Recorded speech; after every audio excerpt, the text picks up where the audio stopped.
Os mercados de abastos xa deron comezo á campaña de venda de Nadal. Nestas datas o marisco é o produto estrela e para as praceiras unha oportunidade de arranxar as contas anuais. Este ano a situación que atravesamos estáse manifestando nas plazas de abastos e a campaña, polo de agora, estalle custando arrancar. Moi despasiño, tal e como están as cousas, moi pouco e pouco. Bueno, pois a ver, dentro do que cabe bastante ben. A primeira semana, a verdad que traballamos moi ben o que é o marisco, pero bueno, está un pouco lento a cousa, pero estáse traballando bastante ben. Pois baixaron bastante, a verdad.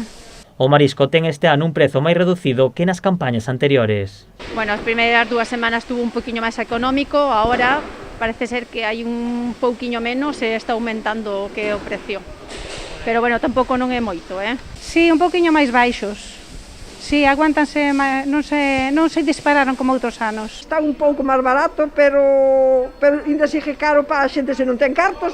O pouco é moito. Para os clientes é unha gran oportunidade para mercar marisco de calidade a un prezo reducido.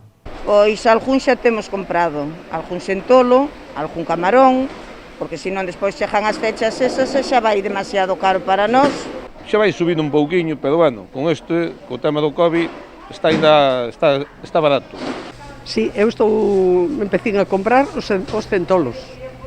Os centolos, que o que máis pronto se marchan. Xustamente a centola é o produto que máis se está demandando. As praceiras son precavidas á hora de facer unha previsión sobre o resto da campaña de Nadal.